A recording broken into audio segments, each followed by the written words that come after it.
Sejak tahun 2018, pemerintah telah mengalokasikan ratusan triliun rupiah dalam bentuk penyertaan modal negara atau PMN kepada BUMN. Tujuan awal pemberian PMN ini adalah untuk mengembangkan BUMN, memperkuat ekonomi nasional, dan meningkatkan pelayanan publik. Namun, hingga saat ini, pertanyaan yang patut diajukan adalah, mengapa investasi besar ini belum memberikan hasil yang signifikan bagi negara? Setiap tahun pemerintah mengalokasikan anggaran pembiayaan investasi kepada BUMN. Berdasarkan data dari Nota Keuangan, pada tahun 2018, pembiayaan investasi atau PMN kepada BUMN hanya berjumlah 3,6 triliun rupiah. PMN yang digelontorkan terus meningkat setiap tahunnya, hingga mencapai 71 triliun rupiah pada tahun 2021, meski menurun di tahun-tahun berikutnya. Sementara itu, dalam rapat kerja dengan Komisi 11 DPR RI pada September 2023, Menteri Keuangan Sri Mulyani menyampaikan penambahan PMN dalam APBN 2023 dan RAPBN 2024 kepada sejumlah BUMN. Penambahan PMN dalam bentuk tunai sebesar 42,8 triliun rupiah di APBN 2023 diberikan kepada 5 BUMN, yaitu PT Hutama Karya, PT Perusahaan Listrik Negara atau PLN, PT Sarana Multigria Finansial, PT Land Industri, dan Airnav Indonesia. Sedangkan dalam RAPBN 2024, PT Hutama Karya direncanakan menerima PMN sebesar 18,6 triliun rupiah, PT Bahana Pembinaan Usaha Indonesia sebesar 3,5 triliun rupiah, dan PT Wijaya Karya sebesar 6 triliun rupiah yang akan dicairkan pada triwulan pertama 2024.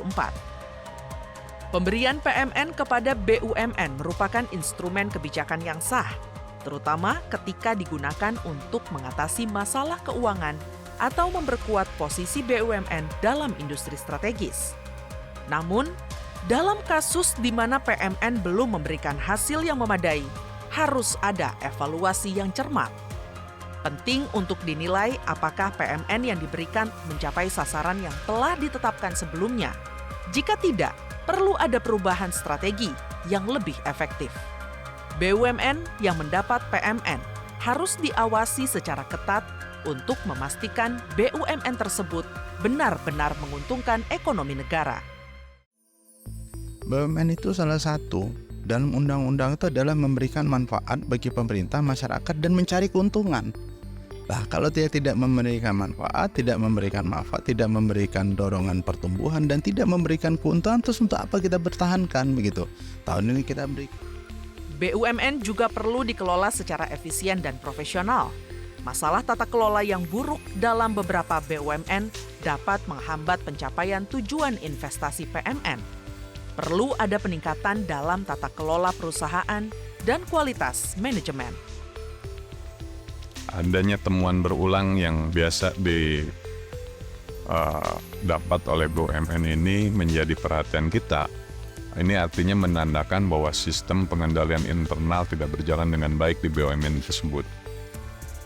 Nah, ini bagaimana penguatan organisasi ataupun perusahaan AFC ini harus betul-betul dicermati dan dana yang ditempatkan oleh AFC ini betul-betul sesuai dengan tepat sasaran. Dalam menghadapi masalah ini, pemerintah harus berkomitmen meningkatkan transparansi, akuntabilitas, dan tata kelola BUMN yang lebih baik.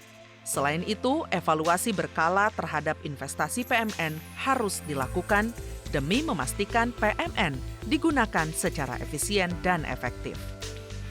Pemberian PMN kepada BUMN adalah langkah yang serius dan strategis untuk menggerakkan ekonomi dan pembangunan nasional.